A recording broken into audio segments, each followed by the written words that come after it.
Hey friends, thank you so much for joining for another amazing episode. But before we get started, I have a quick announcement, and I'm going to make it quick, I promise. Now, remember we're talking about the contest. It starts this week for 10 weeks leading up to my 100th episode. Also, we're looking for 10,000 downloads, and not to mention the Olympics is right at the end of our contest. So here's the thing. This is how you can win on a weekly basis.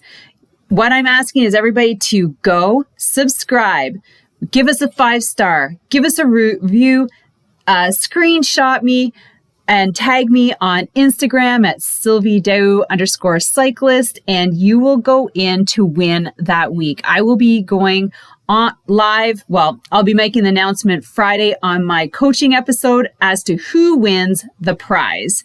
So please share this with your friends. Go in and put a great comment and put your notifications on. You don't want to miss out your opportunity to win. And I'm going to have an overall prize for everybody who subscribes from now until the end of the contest. Thanks a lot, guys. And I so appreciate you. Have an amazing day and enjoy the episode.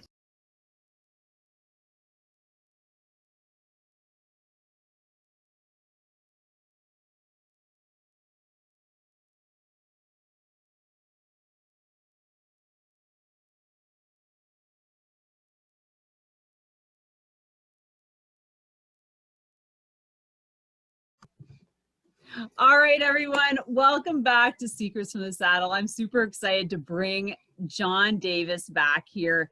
I did mention, I interviewed Jon 2 years ago, and I'm super excited that he has decided to come back and give us a bit of an update as to what he's been doing. So I'll give you a recap of what he was doing at the time of 2018. It was probably in the fall when we chatted.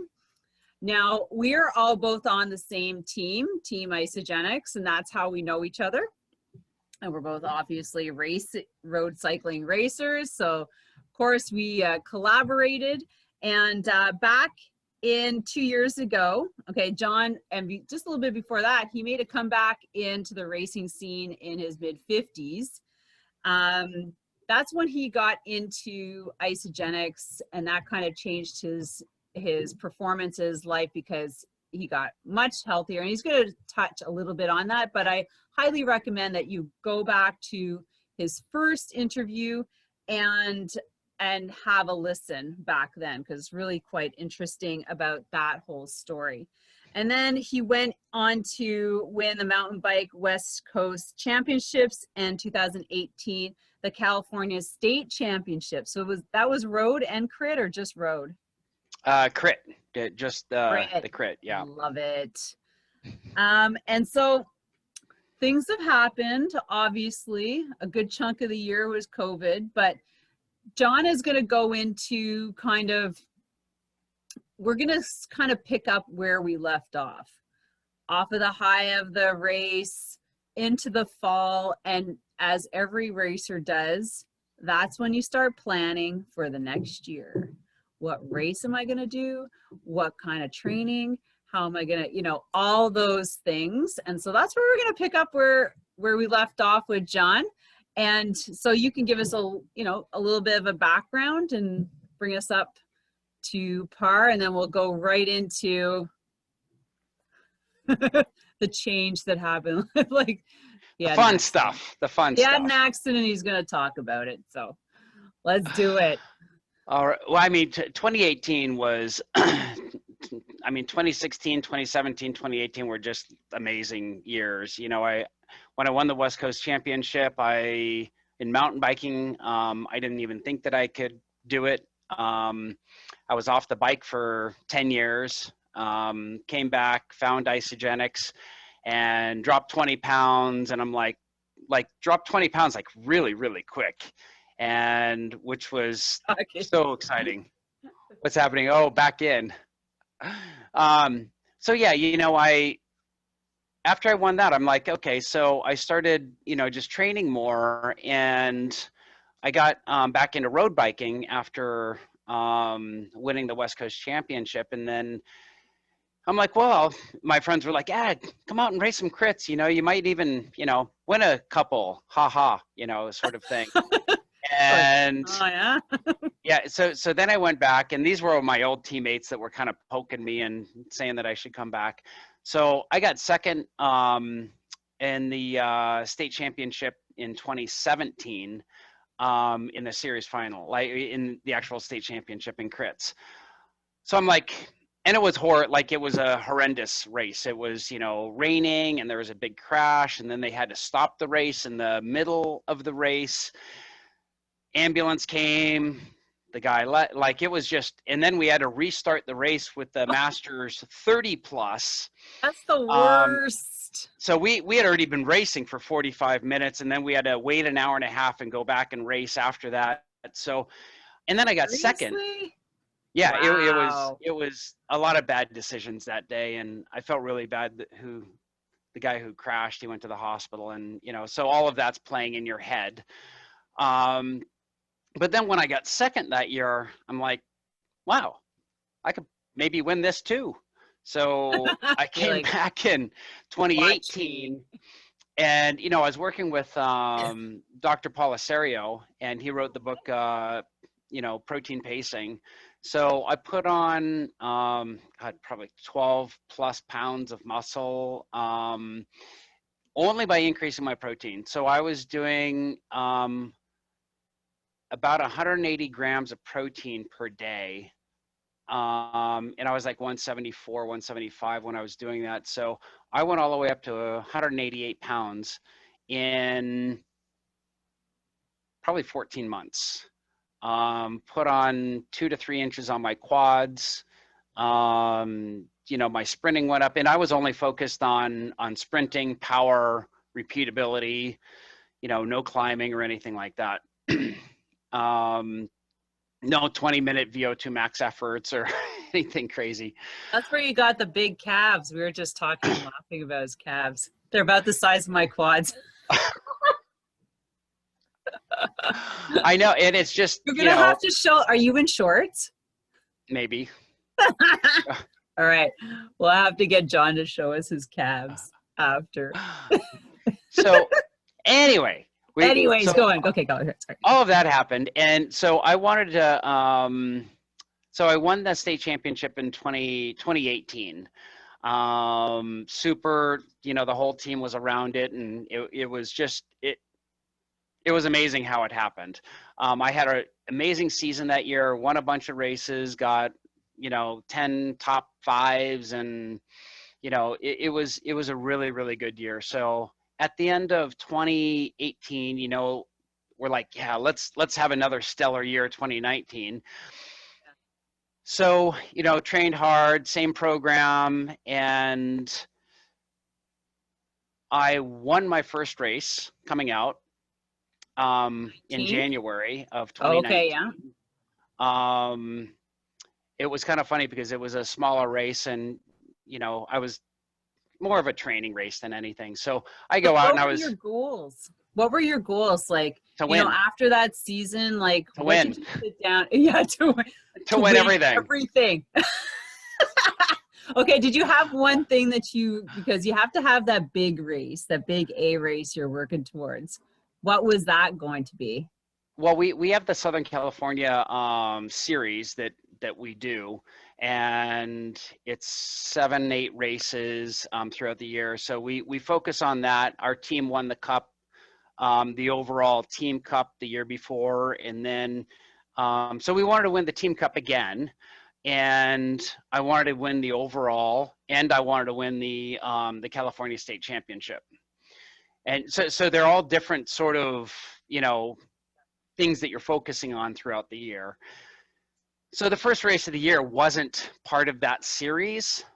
So I was like, you know, I'm going to take some chances, and, you know, so a couple laps into the race, I decided to go off by myself, hoping that a couple guys would come with me. And I ended up being out there by myself for over 30 minutes, like over half the race. I was, you know, in my solo breakaway of about a half a lap, and I couldn't get any further. And everyone was like, my competitors were like, "Oh, just let him sit out there. He's fine. He's, you know, let's just sit him, you know." So they're out there just slow down. letting me just, you know, cook out there for the whole time. So with 5 laps to go, they ended up catching me. Oh. And then I sat in, and ended up winning the race. I out sprinted them and won the race. And they're like, how did you do that? I just need that little recovery. Thank you, guys. Yeah, thank you for the 5 laps. If it had been 1 lap to go, I probably would have been screwed. But I mean, 5 laps, that was enough recovery for me. That's right. Oh, good strategy. So that was 2019, and you know, then the next race I get second, and I was super happy, and because that was the first race of the series. So I'm like, okay, this is a good start. You know, I get second out of like 120 guys. And then I go away on a ski trip, and I ended up breaking my left ankle, my tib and fib, and went off of a 20-foot cliff that was, I was backcountry skiing, and the guide didn't point it out. So, you know, when it was kind of snowing, kind of whiteout conditions, you know, little, not very good to see. So I ended up needing surgery and getting a plate and 9 screws and all that fun stuff. So it's a good thing you're able to get out of there. Yeah. Yeah. I mean, lucky I didn't hit rocks or stumps, or, you know, that the cliff wasn't bigger, because that could have been really bad. Yeah. You know, we've seen enough ski videos to know that like a cliff could be really, yeah, it could have been, you know, horrible. And, you know, I could have broken my back. It could have, I almost knocked myself out. Like it was not fun. Can I just ask, did you keep your foot in your boot and just ride out? How did you get out? I tried to ski down. I took my ski, I only put 1 ski on. I tried to ski on 1 ski, and then my left boot hit a little snowdrift, and just, I almost passed out from that. And I'm like, I can't do this. Gosh. Wow. So, you know, I took off my skis, sat down. They called a snowmobile. And so they actually had to ski me down in a toboggan first, because the snowmobile couldn't get up to where we were. So they skied me down in a toboggan. Took like an hour and a half for them to get up there. So then once I got, and then we got down to the main sort of trail, and then the snowmobile, they hooked up the toboggan on the back of the snowmobile, and then they pulled me out the rest. And that was just not a fun ride. We'll skip the details on that. Bang, bang, bang, bang, bang. Well, I was just thinking, because like you could have been anywhere backcountry skiing. Like, I'm surprised you know, it wasn't like you had to make it out to a known trail where they would find you. Well, it was through, we were skiing with a guide, and we were on private land. So, I mean, it wasn't organized. I wasn't, you know, backcountry skiing by myself.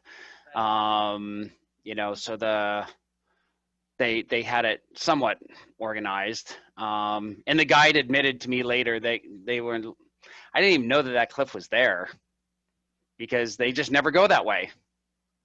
I'm like, well, isn't that your job? Anyway, why did you go that way? Oh, well, I'm so thankful. Well, I guess you're so thankful you made it out. So now that your season was starting, you're hoping to win everything. How does it play out in your head, John? So what's going on? Yeah, so this was sort of the dark night of the soul for me, because I didn't realize how much my identity was around racing and athletics, and, you know, because that's such a huge part of my life, and I absolutely just love challenging myself. And so I had to take a deep breath and sort of reanalyze you know, my life in the moment. And, you know, with the other thing, in the middle of 2019, I was supposed to be going to Italy on a cycling trip with my team. So I had about 3 months to heal, um, you know, get back on the bike and get somewhat fit and find out how to get to Italy. And, you know, that the only saving grace was that my surgeon was actually going on the trip too. Wow, Doctor, you're a lucky guy. well, that's one of the reasons why I chose him. Okay. Just to be a fellow cycling racer slash teammate. Yeah, he's a club member, and you know, he's a great cyclist, and he's a triathlete, and you know, you know, I found out that he was going on the trip, and I'm like, that's the kind of, you know, I trust him. And so I was going to say no, I can't go, because I mean, 3 months is like not a whole lot of time to come back from a broken ankle. But you know, so I kind of reached out to the Isagenix community, reached out to some of the doctors, and they had me doing something really surprising. Is they told me to boost my protein intake by 20 to 30 grams of protein per day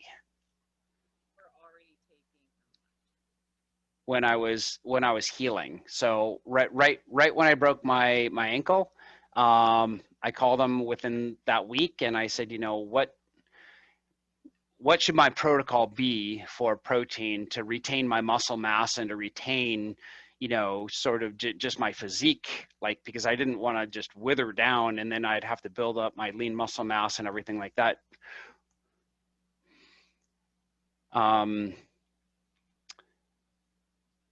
So he had me, so I was doing over 200 grams of protein a day, 210, 220, which was kind of forcing down, you know, protein shakes and bars and all sorts of stuff.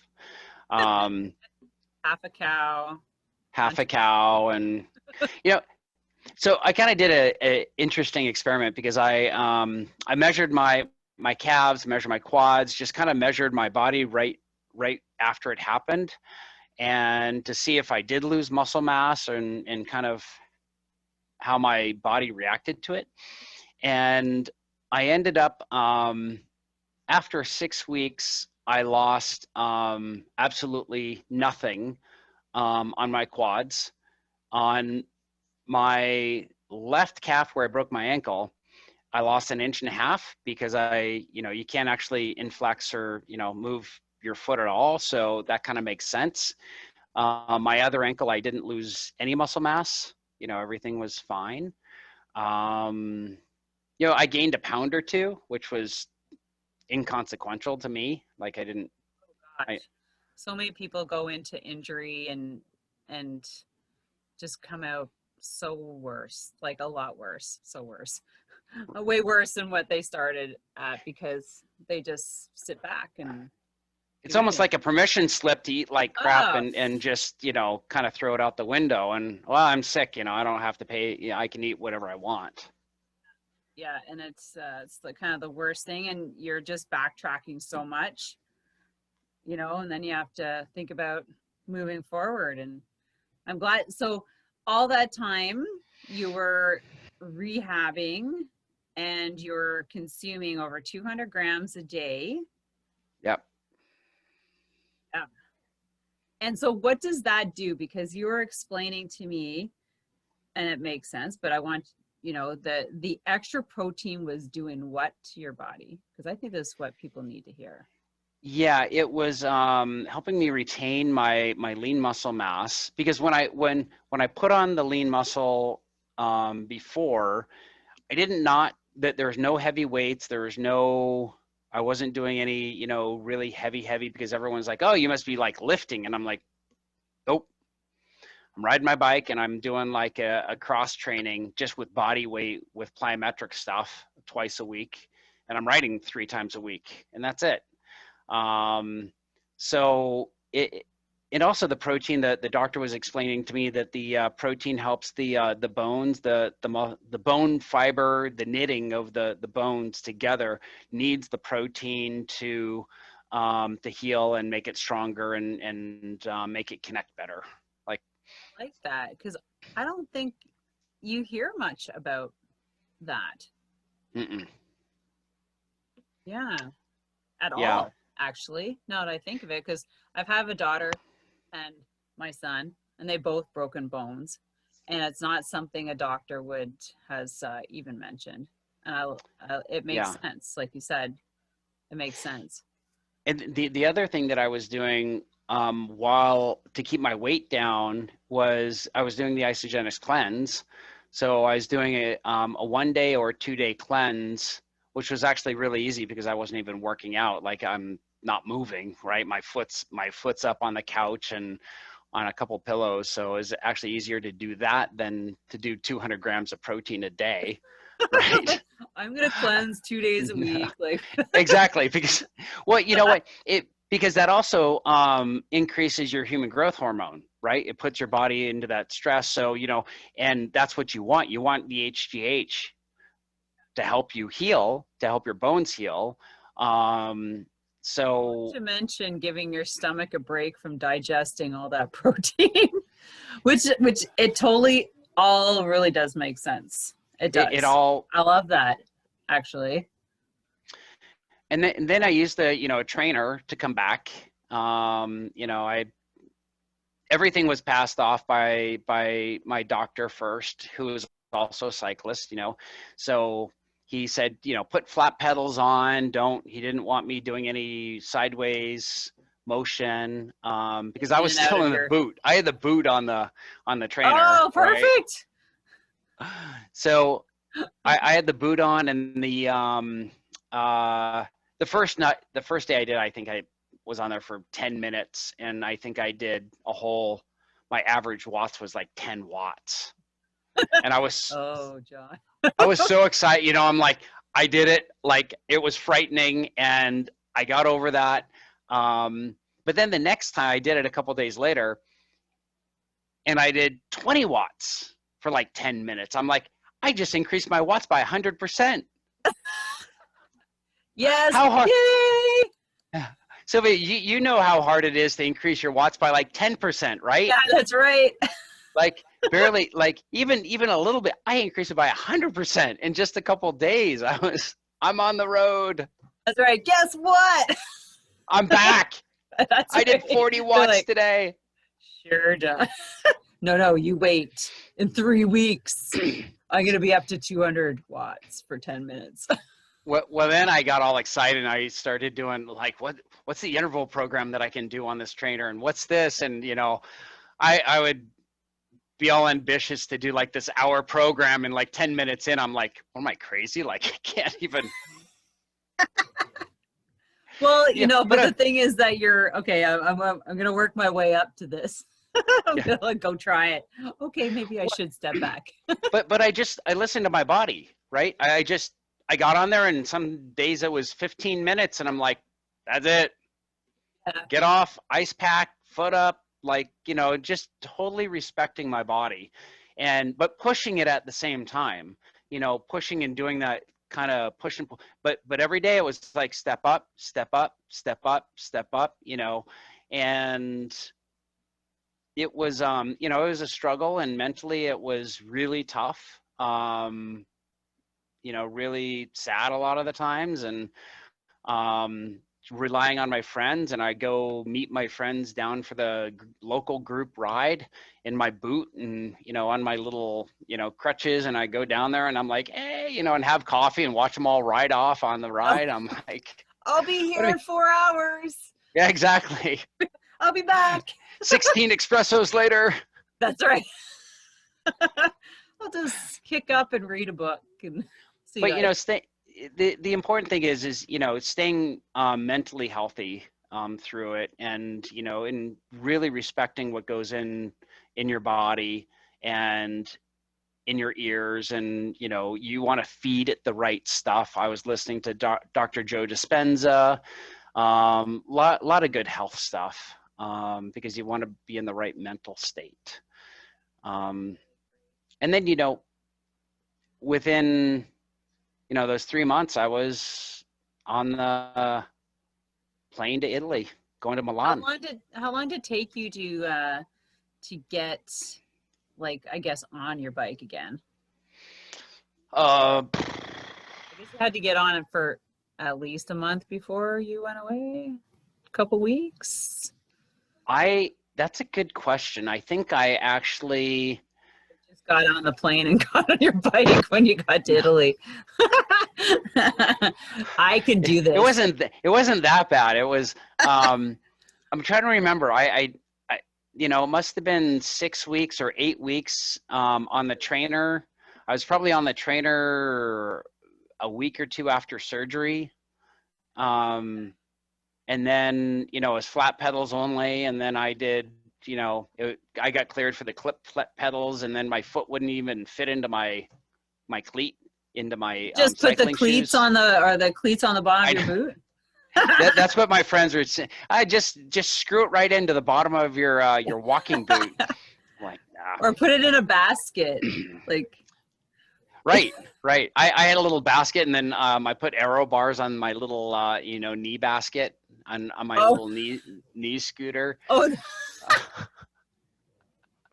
Do you have pictures of that? I think so. I think I took pictures. Oh gosh. Yeah, I gotta find those.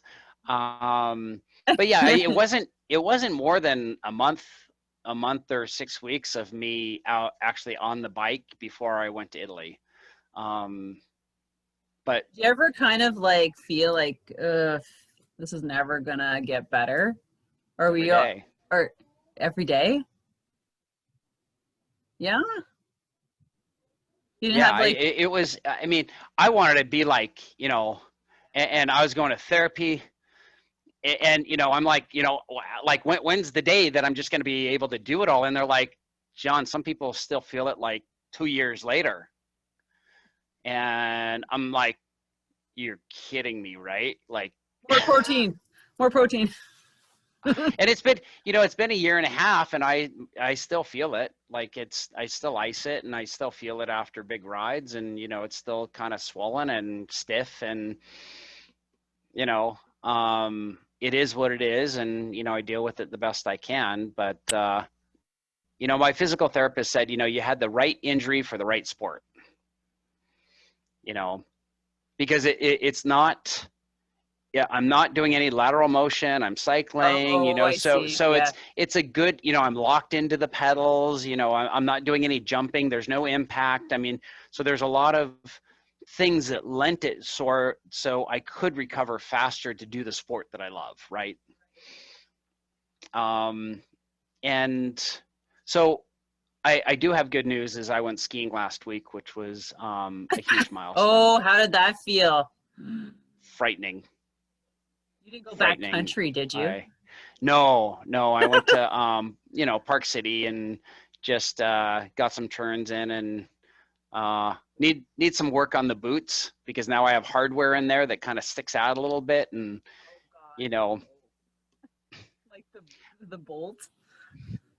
Well, you have to get your like nice molded boots now. Right.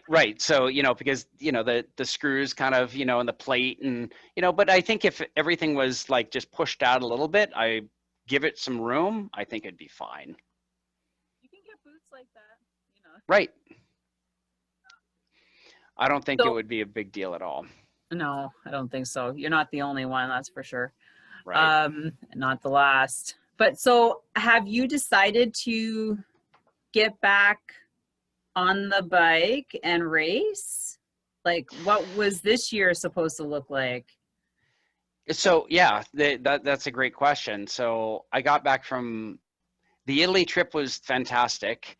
I went, you know, for 2 weeks, and we did 800 miles and 100,000 feet of climbing in, you know, 14 days. Just incredible trip. And, you know, my ankle was fine, and, you know, it was swollen and stiff, but, you know, I got through it okay. So I kind of thought, well, let's see what next year is going to be like. And so I kind of kept some fitness and, gave myself a little, some recovery. And I was going to, so I did a race in January, and it felt okay. It was January more, this year? yeah, January Okay. 2020. And that was more scary, just mentally, being in a group of 100 aggressive guys that all thought that they could win. And it was more of a mental, just kind of hurdle to come over. Just being in a group going 28 miles an hour, around a 4-corner course, because I didn't want to go through what I did again. And, sure enough, there was a, massive crash and 40 people go down, and, some of my friends went to the hospital and punctured lungs. And yeah, it Wow. was, That's pretty significant. it was, and that was my first Severe. race back. And I'm like, geez, like, what am I, like, I don't want anything to do with this. But then of course, the next month came around, and, I was back at it. Finished In the the front. race.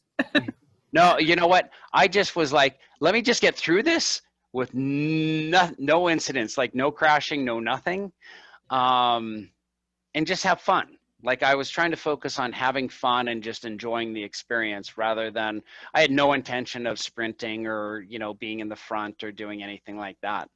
Although deep down I wanted to, I wasn't going to allow myself to do that.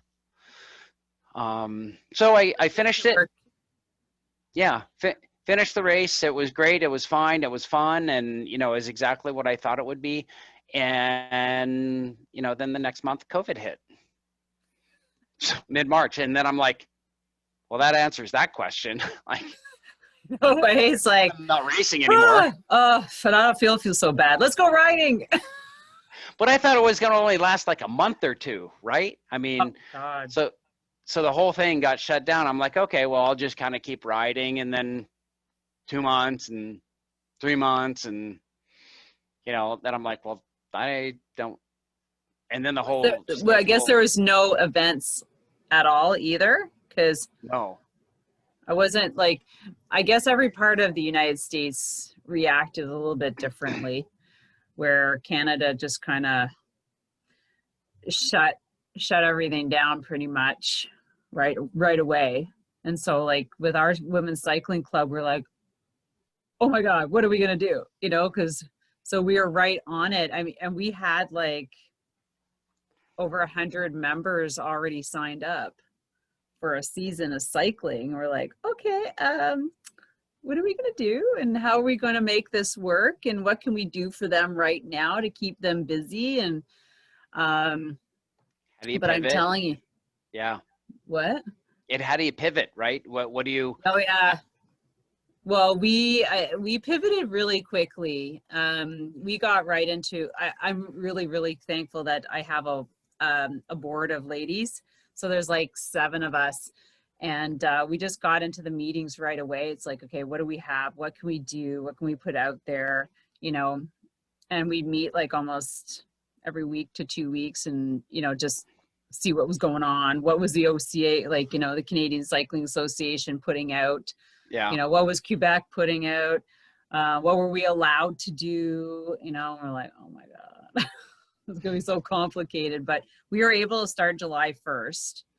And of course, not everybody comes out, because a lot of people were still feeling uncomfortable about it. But let me tell you, when we did get out and ride with some of our friends, it was just like, like, because we'd all been inside so long, and we just like couldn't, it was amazing. Like, we just chat. It was. Yep. You don't realize how much it really means to you, your community and your cycling community and your friends, and it until it's gone, right? Like, I didn't realize how big a deal cycling and my people were until I broke my ankle. And what and my identity was really about being an athlete, and being out there and being a leader, and really being around people. And then it's not there, and you're like, oh, I'm really missing that. I didn't think I'd miss it that much. And even this year with COVID, you know, I kind of expected that. So I actually kept writing for my mental health too, because it was really important to stay mentally and physically healthy. That was one of the big feedback from a lot of our members, is just that they just they were so glad to get out and see somebody else and be able to ride. And I'm sure I'm sure it's probably the same in your area, like cycling just boomed like 500%. It did. It did. There's no, you can't buy a bike anywhere in California. You know, it's like, Yeah. you know, the Kmart's are sold out. They're sold out, like the $100 ones, the $500 ones, and the $10,000 one. Like everything's sold out. Like you can't even. Yeah, same here. I know friends who are buying bikes that aren't even here yet. You know, like they're getting their names on the bikes that are like, I don't know when they're gonna come in, but Right. like you got Probably a bike in 6 months. Probably in Yeah. like 4 to 6 months. It's like in January, maybe February, but we're not really sure. And we're only going to get so many. So I was like, because I took a friend of mine shopping, and I said, well, like you said, you probably want to put a deposit on it or just pay it in full, and you know, so it's yours when it rolls in, and you don't have to worry about fighting with other people to get one. right. Yeah. So it's the same situation. But do you see any light for next year? Like, how's your feeling for next year? Like, what's it like in where you are right now, actually? So I'm in California, and it is pretty locked down. You know, pretty tight, and you know, we got a lot of social sort of, you know, people don't like seeing groups of cyclists together, because they call it, you know, a super spreader, or, you know, a gathering that, so all restaurants are shut down, even outdoor dining shut down, indoor, like you can't, all of it shut down in California. Super conservative. But you know, we've been riding with the same core group of guys for 9 months, and not one person has gotten sick. It's certainly not a super spreader. You know, we're outside, and you know, exercise increases your immunity. Being mentally happy increases your immunity. You know, we're not dumb about it. We're smart.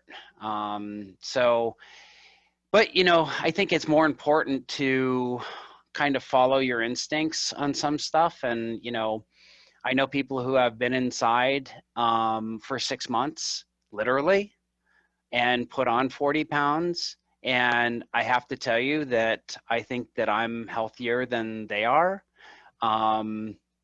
because they have truly self-isolated themselves for months and months and months, and mentally they're twisted. And so it's, you know, but not to pass judgment on anybody, but everybody needs to do their own thing on what they feel like they need to do. But I think the community in general, you know, the perception is that cyclists are groups, are pods, you know, of super spreaders going around, which is too bad for that perception. That's something I've not heard here. Thank gosh. Yeah. So, you know, and so we try to not go through the middle of town, and try to go out into the hills, and, you know, stay away from the local areas. And, you know, but, you know, I think it's important, you know, through these times to really stay focused on your health, 100%.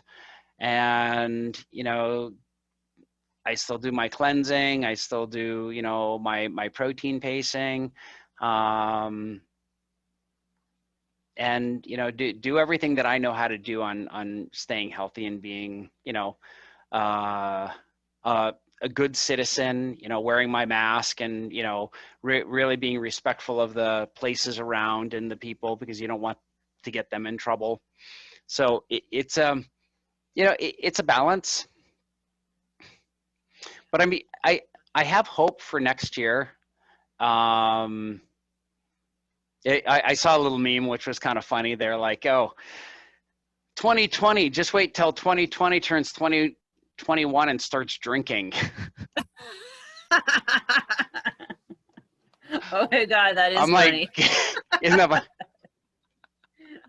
I think you definitely have to stay positive and laugh a whole lot these days.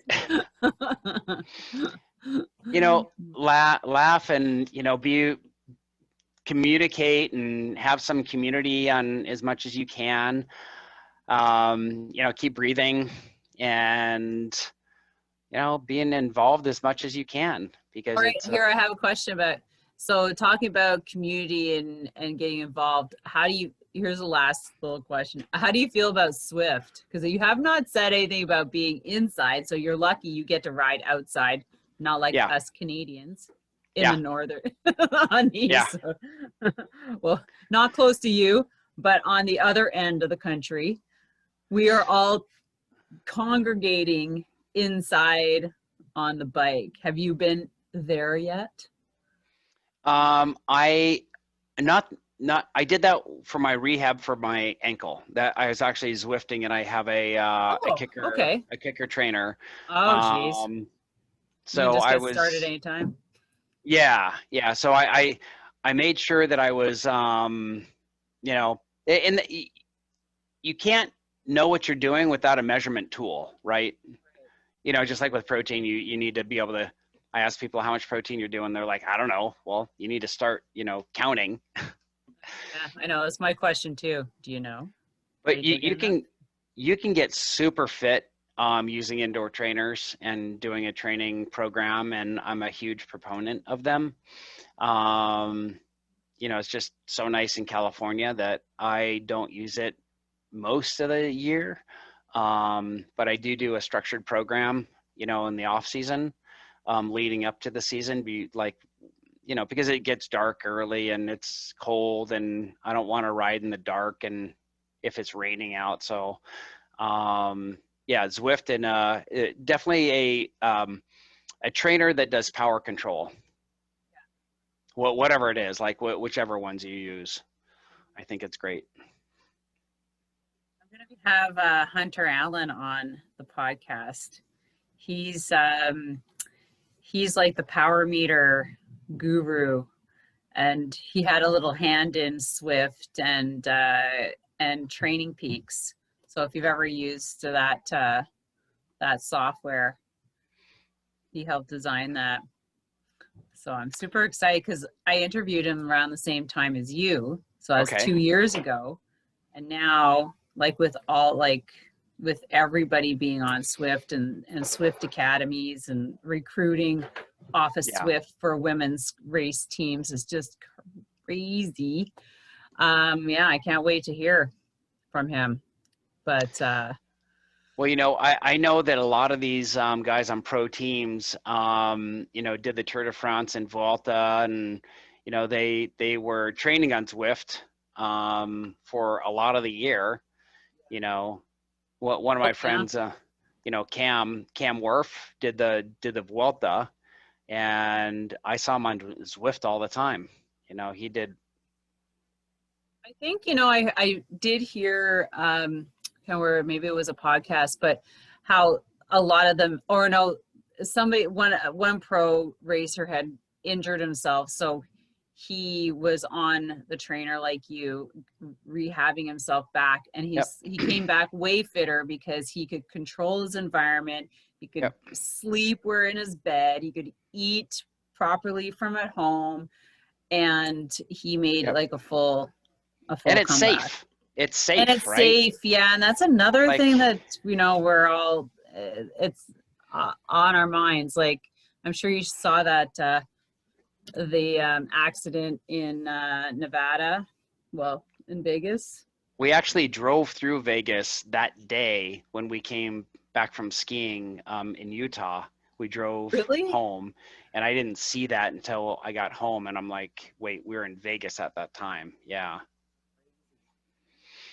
Bizarre. Like, it's so sad. But you know, that's the last thing that you want to have when you're recovering from an injury, like when I'm recovering from my broken ankle, is to like not be able to clip out and fall over, Oh like, gosh, yeah. and then land on my ankle wrong and roll it, or you know, do something screwy. So you know, you're on the indoor trainer, you're safe. You know, there's no railroad tracks, there's no rocks, there's, you know, can't tip over the trainer unless you're doing something really stupid. We're on rollers. Yeah, no, not Yeah, I doing know. I got all rollers. my stuff over there. Have you ever tried riding a mountain bike and rollers? No, I have not. It's frightening. I can't imagine because of the knobby tires. It's like you're riding on ice. You're just like, you know, and it, yeah. That's a bad visual. No, I'm not going to try that. Try it sometime. Let me know how it goes. I know. I gave up my mountain bike a long time ago. But hey, let's finish this off. Can you show us your calves? Oh, let me see. Let me see if how do I do this? There's. Oh, yeah, those are nice. Really, 17 inches? That, yeah. Jeez.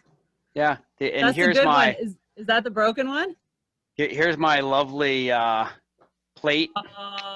Oh, wow. Yeah, right against the ankle. Ugh. Yeah. That's So. like, is that where the bolt is? Well, I have seven screws on my on the outside with the plate, and then I have 2 more screws screwing in my my ankle on the other side. So I have nine screws and a like a plate, probably 3 or 4 inches long. Are you gonna? Do you have to get that taken out at some point? He said it Did was they say personal that? preference. You know, he goes, so sometimes if you do high impact stuff, the screws actually unscrew, and then you have bigger problem, and you have to take them out. Just the visual. I'm sorry. He's off like, my foot. but you know, the doctor did say one thing when he goes, I just have to tell you that you have really, really strong bones. And I said, how do you know? He goes, I had a hard time getting the screws in. Like, Oh, wow. he goes, I really had to he goes, I'm a mechanic. He goes, they bit. You're like, hand me the drill. I'm like, oh man, I don't want to hear that. No, you want to hear it. Like, what's everybody else's bones look like? Just the visual though. The visual is like hard to. Yeah, you can see him leaning over you. Like really just like screwing down, like trying to get them in and biting. He goes, no, they bit really good. You have strong, dense bones. And I'm like, okay, that's good. Protein. Yeah, exactly. A lot of protein. You know, this is something interesting just to close it out. So after I put on all the lean muscle mass with protein increasing, I was wondering, well, what if I did the opposite and decreased my protein and did the same workout, right? So over the last 4 or 5 months, I decreased my protein intake, and I lost muscle mass and I lost size because I wanted to be a better climber because I'm not doing any sprinting. And I wanted to see how that also affected my sprinting with my, you know, power output versus my climbing and my, you know, watts per kilo while I'm climbing. So it's interesting to play with the body and actually see what you can do, only by nutrition, only by changing your nutrition without changing your workout. This is cool. So were you able to maintain the power output for your sprints even with the loss of muscle? Yeah, so I went down about 2 inches in my quads. Probably went from like 25 down to like 23, something like that. And my sprinting last year, but that remind that I was only focusing on sprinting, like the sprinting and like repeated intervals was all I was doing. Was little under 1500 watts for my sprint, and now it's probably close to 14, Okay. So you're like low making it back. You're coming 14s. back. So I mean, maybe within 100 watts, which is still surprising with the muscular structure difference and the different. Do you think it doesn't? You're talking about muscle, but you built up power in muscle fibers, and maybe you just got rid of a little bit of fat, I think. No, it's basically volume. Yeah. It's definitely muscle volume that I've lost. Mm-hmm. Because I've intentionally, decreased my protein. So I went from 188 to mid 170s. How do you feel? You feel lighter? Of course you feel lighter. Faster? Way easier to go uphill, I'll tell you that. Yeah. I'm well, like, it's not fat, because if you got more power to go up hills. I don't know. So this is where the watts per kilo comes in, right? So if I go up the same climb as I did a year ago, I can do less watts, but I'll go up faster because I'm lighter. Which is kind of what I was looking for, right? Because I'm not racing, and I have no agenda right now except to have fun and stay fit. Be race ready. Yeah, be race ready. Like, so many guys are training so much down here in Southern California because it's been so nice, and some of these guys have more time than they did before, and they're just, crazy on how much they're training, and they're so fit. Yeah, it's the same here. Yeah, Everybody's out. Well, it was until it got cold, but with that, we should wrap it up.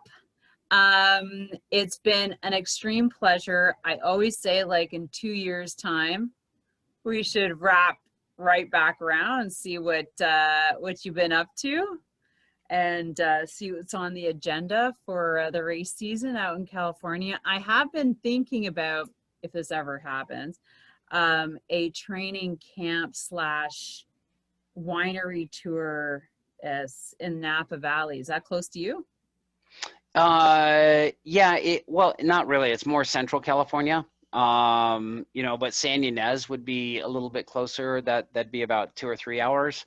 Napa is about 4 to 5 hours. Like going to Toronto. So, but yeah, let me know if you Anyways. put something together. I'm always good for a wine tour. Well, I've never been on one, and I've met someone in my business group who actually organizes wine tours.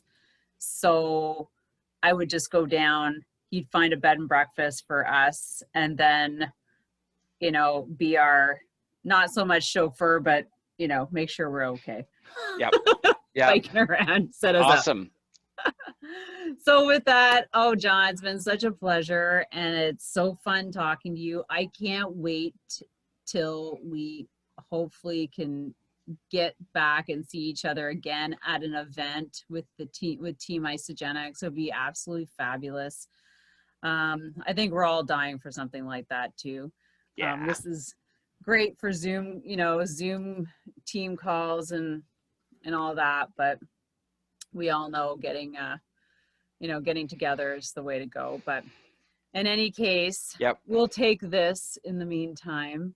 And so good to see you. So good to see you. Thanks. And it's been too long. And I know. Anyways, well, I'll cross our fingers for next year. Yeah. But so don't forget to subscribe, everybody, and make sure you leave a review. And please do share with your cycling communities all over. It would be greatly appreciated. With that, thanks a lot, guys, and we'll see you later.